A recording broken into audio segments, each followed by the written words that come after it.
Hello बच्चों, मेरा नाम है मानसी शर्मा और हम पढ़ रहे हैं क्लास 3 की इंग्लिश। बच्चों, आज हम 14th चैप्टर पढ़ने वाले हैं जिसका नाम है the crows and the cruel cobra. Cruel का मतलब क्या होता है बच्चों? क्रूर। तो क्रोज यानी कौवों और एक क्रूर से कोबरा की कहानी। तो चलो करते हैं इस कहानी की शुरुआत। Once there lived two crows in a tree। तो बच्चों क्या बात की बात है? Once there lived two crows in a tree। एक बार की बात है, दो कौवे रहते थे एक पेड़ पर। They built a nest and the mother crow laid her eggs in it। और उन दोनों कौवों ने क्या किया? They built a nest। उन्होंने निर्माण किया किसका? एक नेस्ट का, एक घोंसले का। एंड द मदर क्रो, और जो उसके अंदर उन दोनों कौवों में से जो मदर क्रो थी उसने क्या किए? लेड एग्स, मतलब अंडे दिए उस घोंसले में। बिल्कुल इस प्रकार से यहाँ पे दो कौवे दिख रहे हैं ना, उनमें से जो मदर क्रो थी उसने क्या किए? अंडे दिए। तो देखो हमने यहाँ पे कौन कौन से मीनिंग्स पढ़े?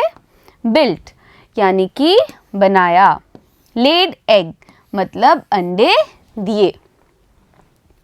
Now we shall have some young ones, said the crows, and they were very pleased। अब उन दोनों कौवों ने क्या कहा देखो?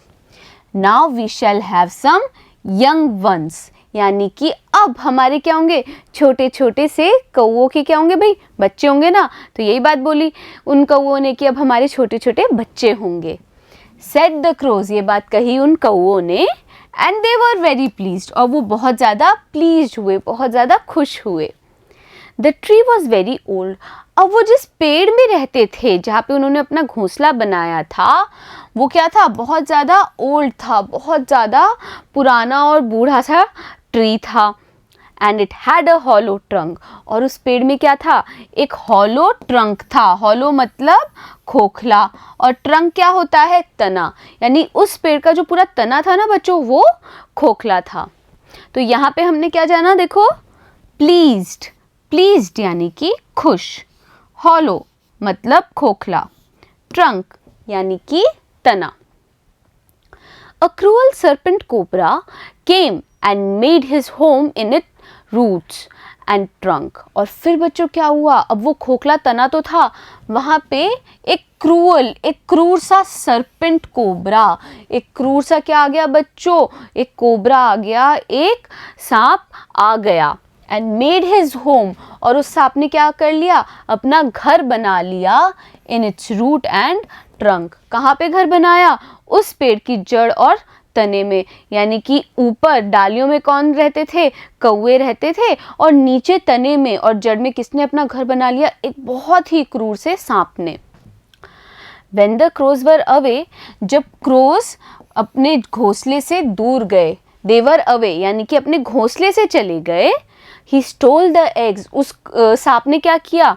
चोरी कर ली बच्चों। स्टोल कर लिया मतलब चुरा लिए। क्या? The eggs, वो जो अंडे दिए थे ना, उनको चुरा लिया।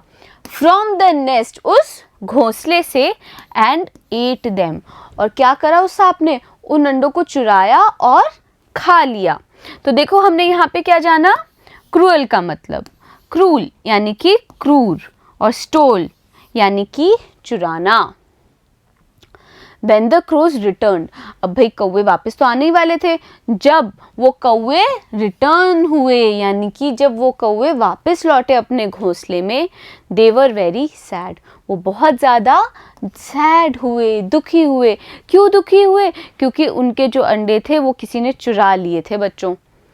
After some time the mother crow laid some more eggs। और फिर क्या हुआ?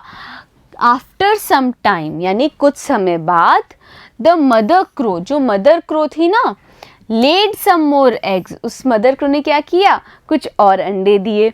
तो देखो रिटर्न का मतलब हमने क्या जाना? रिटर्न्ड यानी कि लौटना। Now we shall have some young ones, said she to her husband। और फिर बच्चों she to her husband यानी कि मदर क्रो ने अपने पति से कहा कि अब क्या होंगे? हमारे यंग वंस होंगे, हमारे अब बच्चे होंगे। Both the crows again felt very please. अब वो जो दोनों कौवे थे ना बच्चों, वो वापस से बहुत ज़्यादा प्लीज्ड महसूस कर रहे थे, बहुत ज़्यादा खुश महसूस कर रहे थे। Again the cobra stole the eggs from the nest. और बच्चों फिर से दिख रहा है आपको इस तस्वीर में किस प्रकार से ये कोबरा आ गया है, अंडे खा रहा है। बिल्कुल वैसे दोबारा से उस कोबरा ने क्या किया, चुरा लिए वो अंडे। कहाँ से? उस घोंसले से। What shall we do? thought the crows. अब वो जो दोनों कौवे थे ना, उन्होंने थॉट किया, उन्होंने सोचा। क्या सोचा? What shall we do? कि अब हम क्या करें? We must drive away the cobra or he will steal all of our eggs. और फिर क्या सोचा उन्होंने कि हमें ड्राइव अवे करना पड़ेगा, दूर भगाना पड़ेगा उस कोबरा को, और he will steal all of our eggs. वरना वो क्या कर लेगा कोबरा, हमारे जो बाकी सारे अंडे हैं ना उनको भी चुरा लेगा। And we shall not have any young ones. और हमारे बच्चे नहीं हो पाएंगे। भाई अंडे चुरा लेगा तो बच्चे कैसे होंगे, है ना। तो वो यही सोच रहे हैं कि किस प्रकार से इस कोबरा को दूर भगाएं कि हमारे अंडे बचे रहें और हमारे बच्चे हो सकें। They went to their friend. अब फिर उन कौवों ने क्या किया, वो अपने फ्रेंड के पास गए। और उनका फ्रेंड कौन था? अ फॉक्स, एक फॉक्स था। And told him about their problem. और उन कौवों ने अपनी समस्या बताई अपने उस मित्र फॉक्स को। तो देखो यहाँ पे हमने क्या जाना, हमने जाना थॉट का मतलब।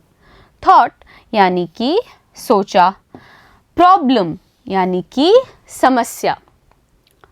The fox thought of a plan and said. और उस फॉक्स ने बच्चों क्या किया, एक प्लान सोचा। थॉट किया मतलब सोचा, और प्लान क्या होता है, एक योजना बनाई। एंड सेड, और उस फॉक्स ने कहा, there is a princess in the town, कि टाउन में, नगर में एक प्रिंसेस है, एक राजकुमारी है। And each day she takes her ring off her finger. और हर दिन वो राजकुमारी क्या करती है, वो अपनी जो रिंग होती है ना बच्चों, अंगूठी, उसको अपनी उंगली से निकाल के रख देती है। तो देखो हमने क्या जाना, प्लान का मतलब। प्लान यानी कि योजना, प्रिंसेस मतलब राजकुमारी, रिंग यानी कि अंगूठी। You should steal the ring and fly away. और फिर उस फॉक्स ने कहा कि तुम्हें उस रिंग को क्या करना है, चुराना है और उड़ जाना है। The soldiers will come after you. और फिर क्या होगा, जो सोल्जर्स होंगे, जो सैनिक होंगे, वो तुम्हारे पीछे आएंगे। Then you should drop the ring down into serpent's hole. और तब तुम्हें क्या करना है, You should drop, ड्रॉप मतलब गिराना, तो तुम्हें गिरा देनी है उस रिंग को। कहाँ पर, इनटू द सर्पेंट्स होल, जहाँ पे वो सर्पेंट रहता है, वो सांप रहता है ना, उसका वो जो होल है वहाँ पे उस रिंग को गिरा देना है। तो देखो बच्चों, ड्रॉप का मतलब क्या होता है, ड्रॉप यानी कि गिराना। The crows stole the ring and dropped it down into the cobra's hole. और उन कौवों ने क्या किया, बिल्कुल वैसा ही किया, प्रिंसेस की उस अंगूठी को चुरा लिया और उड़ा के ले आए। और कहाँ पे गिरा दिया, The crow stole the ring, उसको चुराया रिंग को, and dropped it down into cobra's hole, उस कोबरा का, जहाँ पे वो कोबरा रहता है उसके छेद में गिरा दिया। Then the soldiers came there chasing the crows. और तब क्या हुआ बच्चों, जो सोल्जर्स थे ना, जो सैनिक थे, वो वहाँ पर आ गए। चेजिंग द क्रोज यानी कि पीछा करते हुए उन कौवों का। And dug the hole with their sharp spears. और उन सैनिकों ने क्या कर दिया, खोद दिया उस होल को अपने तीखे, शार्प यानी तीखे, स्पीयर से, भाले से। तो सैनिकों के पास भाले थे, अपने उन तीखे भालों से उन्होंने उस छेद को क्या करना शुरू कर दिया, खोदना शुरू कर दिया। ये दिख रहा है ना बच्चों आपको, ये क्या कर रहे हैं, ये सैनिक हैं और ये इनके भाले हैं, और उससे वो क्या कर रहे हैं, इस छेद को वो खोद रहे हैं ताकि उस अंगूठी को ढूंढ सके राजकुमारी की। तो देखो सोल्जर का मतलब क्या होता है, सोल्जर यानी कि सैनिक, चेजिंग मतलब पीछा करना, डग यानी खोदा, स्पेयर मतलब भाला। When the serpent came out, they killed it immediately. और फिर क्या हुआ बच्चों? अब भाई वो खोद रहे थे उस छेद को, तब when the serpent came out, जब वो सांप came out यानी कि बाहर आया, they killed it, उन सैनिकों ने क्या किया? मार डाला उसको immediately, मतलब तुरंत ही मार दिया उस सांप को. Thus the crows got rid of the serpent forever. तो इस प्रकार से बच्चों जो क्रोस थे, जो कौवे थे, got rid of serpent मतलब उन्हें मुक्ति मिल गई उस सांप से forever, हमेशा के लिए. तो दिख रहा है ना आपको यहाँ पे क्या कर रहा है? ये सैनिक सांप को मार रहा है. जैसे ही वो सांप बाहर आया, सैनिकों ने मार दिया. If we try hard to do a thing, we will succeed. और हमने क्या सीखी बच्चों इस कहानी से? कि अगर हम किसी चीज़ को, किसी थिंग को करने के लिए बहुत ज़्यादा ट्राई करें, बहुत कोशिश करें, we will succeed. तो हम क्या होंगे? हम सफल ज़रूर होंगे. तो देखो बच्चों, हमने 2 वर्ड्स पढ़े जो कि इम्पोर्टेंट है. पहला है killed यानी कि मार दिया, और immediately मतलब तुरंत. तो बच्चों अच्छी लगी ना आपको ये कहानी? अब मिलेंगे अगले वीडियो में और करेंगे हम इस चैप्टर के क्वेश्चन आंसर्स. बने रहिएगा मेरे साथ.